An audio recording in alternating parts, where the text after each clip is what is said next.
Hey, it's Craig. I just wanted to let you know that you can listen to Canadian History X early and ad-free on Amazon Music, included with Prime. Greetings and welcome to another episode of Canadian History X. If you like, you can support the podcast for as little as $3 a month. Just go to patreon.com/CanadaEHX. You can also donate to the podcast by going to CanadaEHX.com and clicking donate, or you can go to buymeacupofcoffee/CraigU. All of these links are also in my show notes, and for people who donate, I have various levels of benefits. For $5, you get a thank you at the start of the next episode of Canadian History X, Canada's Great War, and from John to Justin, and on social media. For $10, you get everything from the $5, plus this episode is sponsored by, with your name at the start. Also, I'll state it's sponsored by you on social media. For $20, everything from the $5 and $10, plus a second episode sponsored by you, and promotion of something you're working on. And for $50, everything from the $5, $10, and $20 plus, you get to choose a topic for me to cover on Canadian History X. If you like, you can email me at craig@canadaehx.com.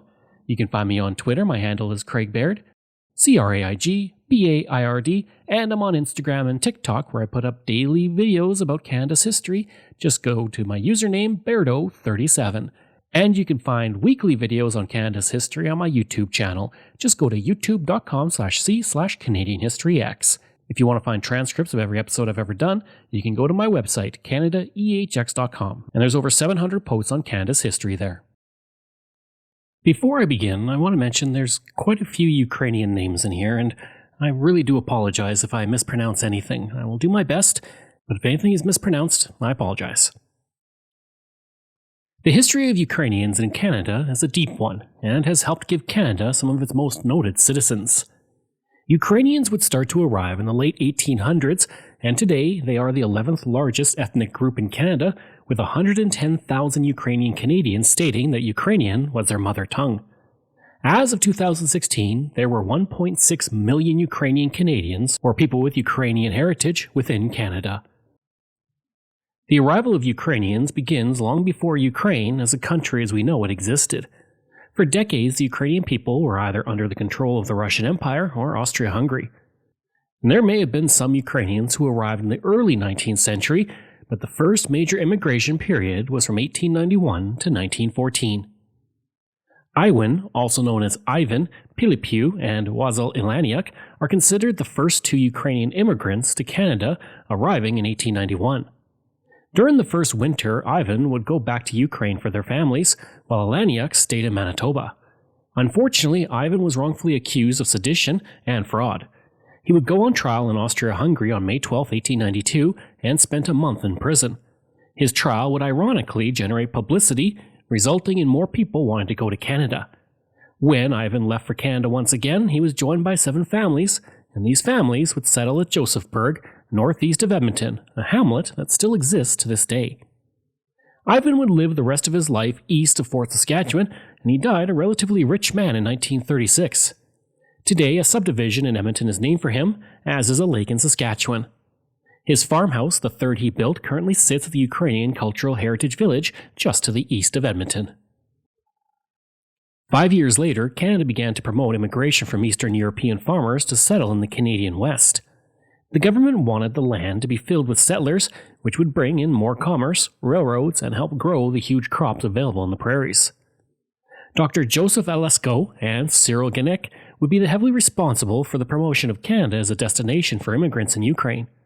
Alesko would recommend areas for the Ukrainians to settle, helping several dozen families find places to settle in Manitoba, Saskatchewan, and Alberta. His literature is believed to be a major reason for the fact that the period from 1891 to 1914 had 170,000 rural Ukrainians come to Canada, mostly settling in the West. Another major reason for Ukrainian settlement was Clifford Sifton, the Minister of the Interior from 1896 to 1905. He wanted to have new agricultural immigrants come to Canada, and he saw the Ukrainians as the right people to settle. There were some around Sifton who were unhappy that he was encouraging Ukrainian immigration rather than from the United States, Scandinavia, or the United Kingdom. He would respond, quote, "I think that a stalwart peasant in a sheepskin coat born in the soil, whose forefathers have been farmers for 10 generations, with a stout wife and half a dozen children, is good quality." End quote. The Ukrainian settlers would settle in Ukrainian block settlements throughout Alberta, Saskatchewan, and Manitoba. These rural blocks would slowly develop into communities such as Vegreville in Alberta and Kenora in Saskatchewan. Driving around rural Alberta, especially east of Edmonton, you will come across several Ukrainian churches as well. These churches are some of the most beautiful found in the prairies, and I had a chance to visit several over the summer, and I'll have various videos about those trips on my YouTube channel. During this initial wave of Ukrainian migration, no priests came to Canada, but other denominations such as the Methodist and Presbyterian churches helped provide religious services for the Ukrainians. In 1918, the Ukrainian Greek Orthodox Church would be established in Canada, eventually becoming the Ukrainian Orthodox Church. Ukrainians would also begin to enter the political world a short time after they arrived. In Alberta, with its strong Ukrainian-Canadian population, it is no surprise that Andrew Shandro became the first Ukrainian elected to provincial legislature. Shandro had arrived in Canada in 1899 with his parents and had begun work as a federal homestead inspector in 1907. Shandro would serve in the legislature from 1913 to 1922. Various organizations were formed around this time in Canada as well, including the Ukrainian Labour Farmer Temple Association, the Ukrainian Catholic Brotherhood, and the Ukrainian Self-Reliance League. Unfortunately for new Ukrainian Canadians, the First World War would begin in 1914, and that ended the first phase of Ukrainian immigration. Ukrainian Canadians were classified as enemy aliens, even though over 10,000 Ukrainian Canadians fought for Canada, including Philip Konowal, who would be awarded the Victoria Cross. The Ukrainian Canadians who had been deemed enemy aliens under the War Measures Act, amounting to about 80,000 people, were forced to report to the police on a regular basis. They had to carry government-issued identity papers at all times, and anyone who came to Canada after 1903 would lose their right to vote in federal elections. Ukrainian Canadians also tended to vote Liberal in elections, and the ruling Conservatives, or Union government as it was called at the time, was able to eliminate all of those votes by preventing Ukrainian Canadians from having their voice heard at the polls. I actually looked at the 1917 election, where a lot of people lost their right to vote, on my other podcast, From John to Justin, so be sure to check it out. Of the 80,000, 5,000, nearly all of them Ukrainian men, were put into camps where they were forced to work and often had meager food. Many landmarks, including Banff National Park, owe their existence to these men taken from their homes simply for the Ukrainian heritage. During the First World War, Munson was the site of a Ukrainian-Canadian internment camp where anyone deemed an enemy alien was housed. Those who were kept at the camp were put to work on the railway, and at the camp the structures were simply railway cars that had been set up. Unlike other internment camps, the one near Munson was set up late in the war, on October 13, 1918. The camp was only open for a brief period of time before it was moved to Eaton, Saskatchewan on February 25, 1919, although some sources say March 21, 1919. The time the camp was open unfortunately also coincided with the Spanish flu, and one of the men in the camp would die of the disease in November of 1918. There was also a camp located near what is today Kapuskasing, Ontario, which would house 1,300 German and Ukrainian prisoners. At the camp, prisoners were kept active in construction of buildings, clearing the land for an experimental farm, and harvesting the ample timber in the area. The camp was so isolated that there was little in the way of fences, and the only access to the location was via the railroad that had been built through earlier. For those who worked at the camp, they would often deal with mosquitoes that tormented them in the summer heat, while in the winter they dealt with the terrible cold. Of course, even though it was isolated, that didn't stop some from trying to escape. On December 18, 1917, 3 men decided to escape from the camp, intending to catch a train to Cochrane to at least get away from the camp for a few days. At 2 p.m. on that day, a prisoner slipped across the cleared perimeter into the woods when 2 guards had their backs turned. 5 minutes later, as snow fell, 2 others took advantage of getting away. At 3:20 p.m., during regular roll call, it was found that 3 prisoners were missing. 4 guards were dispatched to look for tracks. At 3:30 p.m., a trail of footprints heading to the west was found. At 4:45 p.m., darkness forced some of the searchers to return to the camp, while others continued on in their search for the prisoners. At 8:10 p.m., searchers once again departed from the camp with lights and retraced steps that they followed until dusk. At 12:30 a.m., the escapees were caught and returned to their cells. In August of 1917, the prisoners would briefly strike due to the hard schedule they were forced to work and their isolation from families and their homes elsewhere in Canada. On May 5, 1920, the camp was officially cleared and closed, and the buildings were sold to tender and demolished by a Toronto company. Today, a small cemetery is all that remains of the camp, which is where victims of the 1918 Spanish flu epidemic were buried. At another camp, the internees were mostly Ukrainian Canadians who were forced off their land simply because they had immigrated from a country that was allied with the Germans in the war. Rather than be identified as Ukrainians, the newspaper simply called them Austrians and Germans. At the camp, there was a total of 63 internees. The Kingston British Whig would report, quote, "As these men are interned as undesirables, the popular feeling is that they should be deported as soon as the internment camps are broken up." End quote. The Edmonton Journal would print a story on August 22, 1917, stating that the Ukrainians in Vegreville, east of Edmonton, were looking to revolt against the government. The story stated, quote, "The statement is made that a number of agitators are at work among the Ukrainian population with a view of inciting them to revolt against necessary measures taken by the government to preserve the security of the country." End quote. The Ukrainians in Vegreville were then advised to work quietly and peacefully, to behave themselves, and to hold no public meetings. And it's likely that there were a few people who were unhappy with the War Measures Act and the limits it put on their lives, but it's unlikely that anybody was trying to overthrow the government. Even though the government did seem to be against the Ukrainian people, many citizens were on their side. One letter to the editor, published on October 23, 1918, would state, quote, "One greatest injustice that is being done to the Ukrainians by the English-speaking public is the fact that they are branded as enemies of their own adopted country. In other words, they are accused of being pro-Austrians and pro-Germans, while the fact is that the Ukrainians have groaned under the Austrian yoke long before any Allied countries were even aware of the unjust autocratic government in that empire." End quote. During the trying times of the First World War, Ukrainians would often come together to help each other, even as the government seemed to want to do everything they could to not help. In late 1917, it was announced that a Ukrainian college was going to be built in Saskatoon, but it would cost $100,000 to build. No small amount at the time. At a meeting of Ukrainians held at the Daylight Theatre in the city, $10,000 was raised in only 1 hour for the college.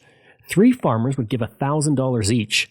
To put that in perspective, today that $1,000 would amount to about $20,000 today. Another 4 farmers gave $500 each to the cause. Ukrainians also took to the land very quickly at this time, which surprised the government.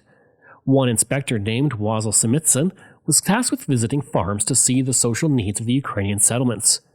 The Manitoba Free Press Prairie Farmer would write, quote, "They are, he says, progressing very fast, but for 1 or 2 poor years, such as 1913 and 1914, they could by now, he thinks, have paid all of their indebtedness for land, machinery, and stock. As it is, he believes the average liabilities of the Ukrainian farmers is not more than $500 for all these things." End quote. The same report found that Ukrainians wanted their children to get better education and to attend high school. They also wanted their children to be able to speak their mother tongue for at least an hour each day at school. The prairie farmer continues, quote, "There is no anti-Canadian or revolutionary propaganda going on as far as he was aware, and he felt sure that the people would never dream of pressing their requests in any but legitimate and peaceful ways." End quote. In Saskatoon in December of 1917, a convention of Ukrainians was held, some calling it the largest such gathering of Ukrainians in Canadian history. The Ukrainians voted in favor of having the responsibilities of British citizenship. Joseph Mega, the chairman, would say, quote, "I want to assure our English-speaking friends that this is not a Bolshevik gathering, and that we do not aim at sectionalism or racial nationalism, but we are striving to cooperate among ourselves and with our English-speaking citizens towards the educational uplift of our younger generation. We gather here as Canadians, always true to our new country and loyal to the British Empire." End quote. While some Ukrainians were allowed to work at regular jobs for private companies by 1917, Ukrainian internment would continue until June 20, 1920, nearly 2 years after the First World War ended. Throughout Canada, there are several memorials dedicated to the Ukrainian internees who were taken from their land, including on the grounds of the Manitoba Legislative Building, at Banff National Park, in Kapuskasing, Ontario, and at Spirit Lake, Quebec. On August 24, 2005, Prime Minister Paul Martin recognized Ukrainian-Canadian internment as a dark chapter in Canadian history.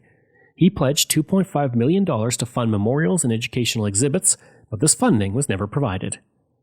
On May 9, 2008, Bill C-331 was passed under the government of Prime Minister Stephen Harper, which established the $10 million Canadian First World War Internment Recognition Fund.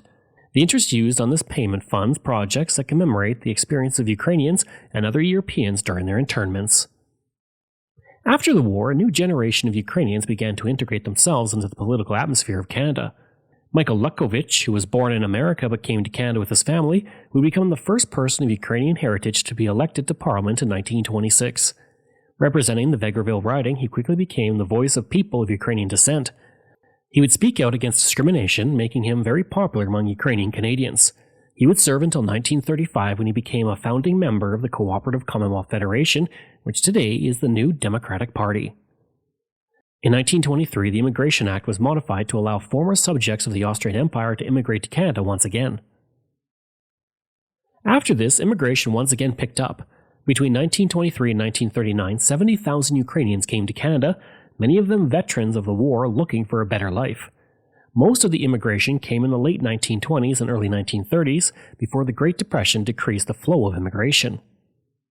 During the interwar years, Ukrainians would establish several organizations, including the Ukrainian Labor Farmer Temple Association and the Ukrainian Catholic Brotherhood. They would also begin to settle in new areas of the prairies. By the time the 1920s came along, most of the land had been taken in the southern and central prairies. In places such as northern Alberta, there was still ample land available, though. When you look at the records of the Immigration Hall in Spirit River, Alberta, you will find over 200 people who came to Spirit River to start their new lives in just a few years from 1928 to 1930.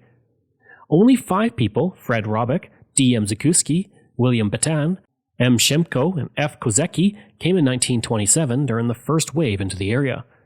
By 1928, a couple dozen Ukrainians arrived in the area, which only increased in 1929 to several more dozen. The year 1930 would be the biggest year for immigration into the area, before records stop at the end of that year. Of those Ukrainians, every single one, apart from the wives and children, listed their occupation as farmer. One interesting aspect of these records is that the majority of Ukrainians did not come with their families, but came alone or with brothers, often to begin work on the land and establish it. Once the homestead was up and running, their families would come out, but that would take years. Other than children, the youngest person to arrive was William Wisnick, who came with his father, Michael, when he was 18 in 1928. It wasn't just the young who arrived, though. John Solaniny came to Spirit River at the age of 54, while Steve Boychuk arrived a month later when he was 59. The oldest in those few years was Anton Holik, who arrived alone in April 1930 when he was 63. For those early Ukrainian homesteaders, it was at times a lonely existence, and that was why being able to find someone from your homeland near you was so important and why so many organizations were created. After the Second World War, with the Soviet Union taking over vast areas of Eastern Europe, Ukrainians began to come to Canada once again. From 1947 to 1954, 34,000 Ukrainians came here. During that third era of immigration for Ukrainians, most settled not in the prairies as had happened before, but in Ontario. This new wave of immigrants would establish many more organizations that exist to this day, including the League of Ukrainian Canadians, Plast Canada, and the Ukrainian Canadian Professional and Business Federation. By this point, Ukrainian Canadians were also making major inroads into Canadian politics at every level. In 1952, Michael Starr, the former mayor of Oshawa, Ontario, was elected to Parliament, and he would serve until 1967. During that time, he was named the Minister of Labour from 1957 to 1963, becoming the first person of Ukrainian heritage to hold a federal cabinet post. For 2 months following the resignation of John Diefenbaker, Starr was also the first person of Ukrainian heritage to serve as the leader of the opposition.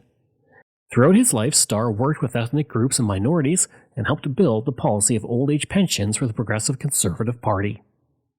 Starr would say of his appointment in cabinet, quote, "There are no second-class citizens in the Diefenbaker government, and complete representation of all races is the aim of Mr. Diefenbaker." End quote. In 1955, William Michael Wall was appointed to the Canadian Senate, becoming the first person of Ukrainian heritage to achieve that honor. Prior to this appointment, he had served with the Canadian Army during the Second World War, rising to the rank of lieutenant colonel. At 44, he was one of the youngest senators in Canadian history to that point, and he would serve until 1962 when he passed away. In 1964, Senator Paul Yuzak began to champion the idea of multiculturalism.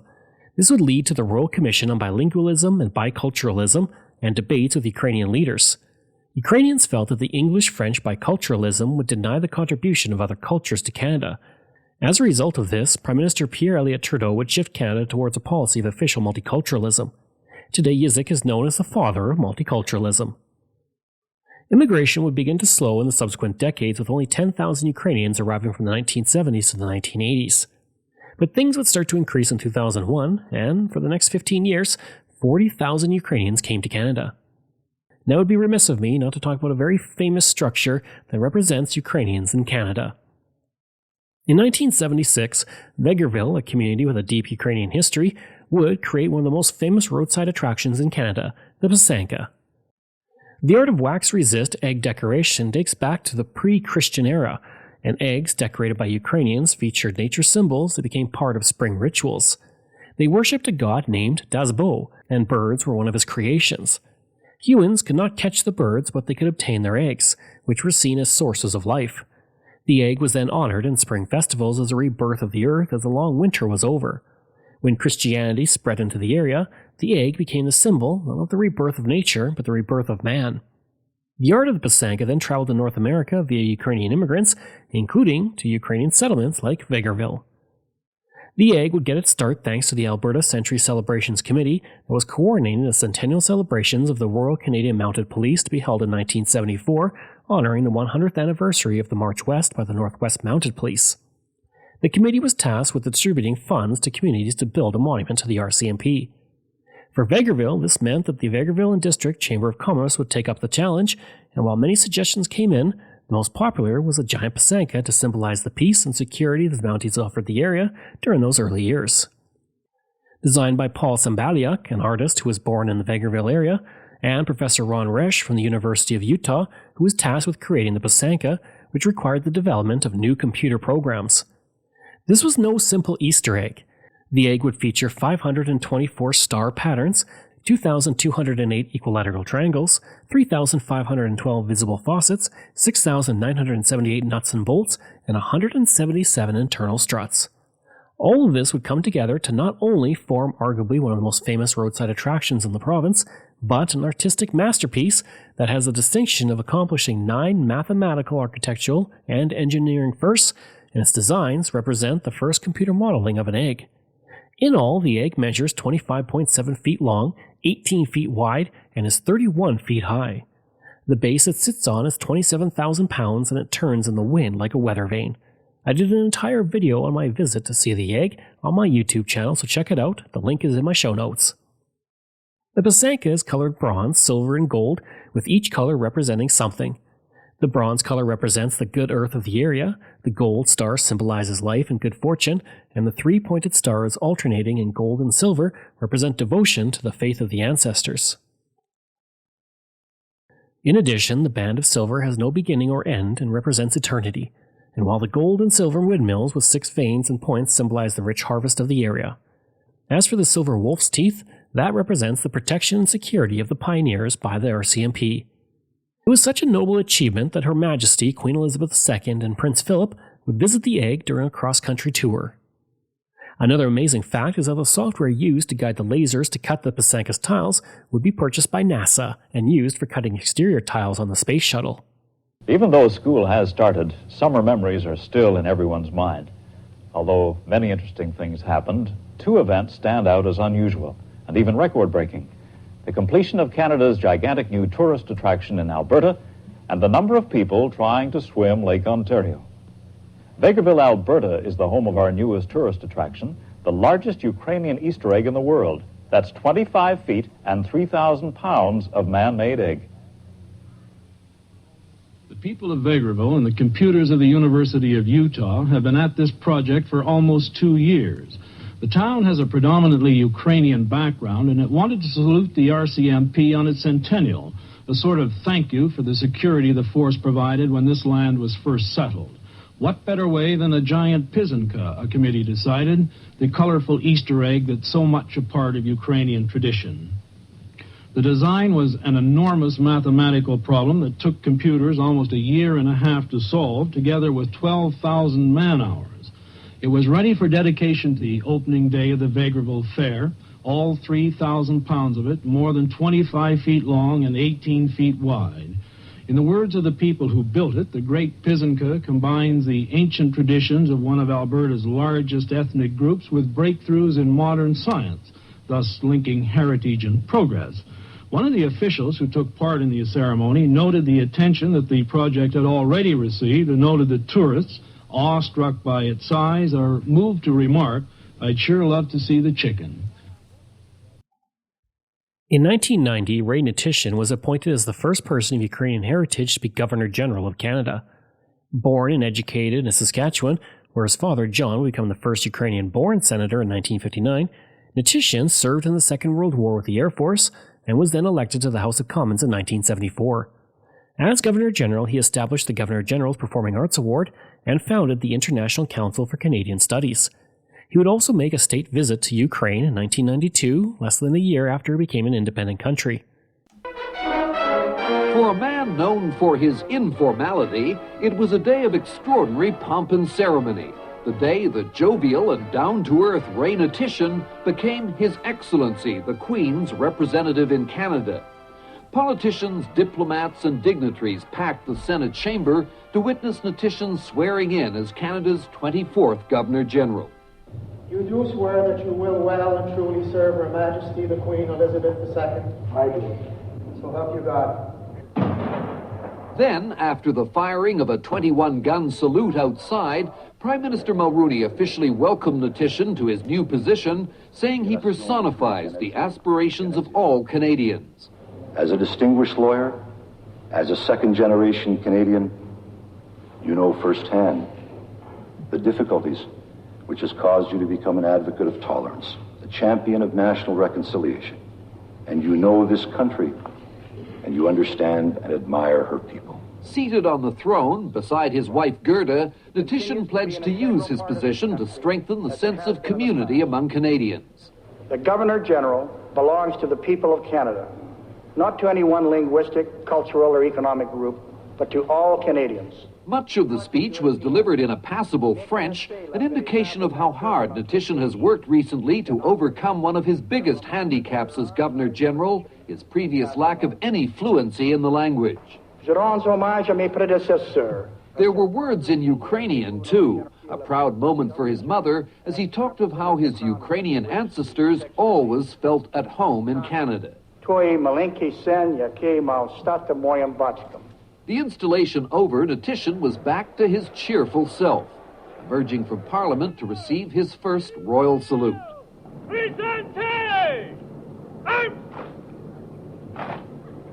Then the first of what will become countless inspections of the Guard. Top hat and tails, and all the other trappings of his vice-regal office aren't likely to stop Ray Netishin bringing a populist flavor to Rideau Hall and just possibly a new vitality to an old institution. David Halton, CBC News, Ottawa. In 1991, Roy Romanow became the Premier of Saskatchewan and the first person of Ukrainian heritage to serve as the Premier of a province. He would serve as Premier until 2001, and he was courted by the Liberal Party to run for federal office, but he would become the Chancellor of the University of Saskatchewan instead. It was a jubilant Roy Romanow who emerged to speak to ecstatic supporters in Saskatoon tonight, promising to rebuild Saskatchewan. It will take a lot of hard work, a lot of tough decisions, and a little bit of luck, but I'm confident that we, the people of Saskatchewan, can do it. We shall do it. We shall overcome our obstacles and rebuild. The NDP leader swept into power with a huge majority, decimating the former Tory government.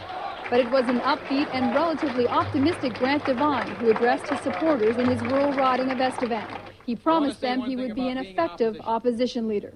I will be the same in opposition as I was in government. I have high expectations for the government of Saskatchewan to be able to stick up for people in all corners of the province. The final results tonight, the NDP won 56 seats. And the total vote told the story of how unpopular the Tories have become in this province. The NDP secured 51%, almost equal to an opinion poll released a week ago. The Tories were left with 26, and the Liberals close behind at 24, indicating what Grant Devine feared, a split in the free enterprise vote. At one point in the 1990s, the premiers of Manitoba and Saskatchewan and the Governor-General were all of Ukrainian descent. The descendants of the first Ukrainian Canadians have left their mark on Canada in many ways. And to finish off this episode, I'm going to list a few people of Ukrainian descent who have had their mark on Canada. Seth Rogen, William Shatner, Alex Trebek, Mike Bossy, Johnny Bauer, Wayne Gretzky, Dale Howardchuk, Terry Sawchuk, Paul Brandt, Dr. Roberta Bondar, Christia Freeland, Rona Ambrose, Ed Stelmach, Randy Bachman, and Chantal Kreviazek. I hope you enjoyed that special episode on Ukrainians in Canada. And tomorrow we're going to be looking at Joan Bamford Fletcher, a very badass nurse from the Second World War. If you like, you can email me at craig@canadaehx.com. You can find me on Twitter. My handle is Craig Baird, CraigBaird, and I'm on Instagram at Bairdo37. As well, again, if you want to support the podcast, you can for as little as $3 a month. Just go to patreon.com/CanadaEHX. And you can donate to the podcast by going to CanadaEHX.com and clicking Donate. I'd also like to thank all of my wonderful patrons, and I apologize if I get any names incorrect. Michael Matthews, Joanna Parker, Jeff Dahl, Vobs, Robert Page, Richard D., Colin Johnson, Jeff Hershey, Kyle Murray, Steve Pakin, Matthew Gartho, Lionel Romaine, Dr. Bob Turner, an anonymous patron that I truly do appreciate, Randy Hayden, Doug Campbell, Reg W., Deborah Carlson, Francis Helbling, Nick Zinri, Shannon Marshall, Clinton Martinez, Dimitri Shove, Aaron O'Hara Myers, Robert Dunseith, Todd Casey, Catherine Roy, Luke S., JP Bear, Jason Hall, Phil Maynard, and Iris Gray. Information from the Canadian Encyclopedia, Saskatoon Daily Star, Montreal Gazette, Wikipedia, Vancouver Province, Calgary Herald, Saskatoon Star Phoenix, Winnipeg Free Press, and the Edmonton Journal. Thanks. We'll see you again next time.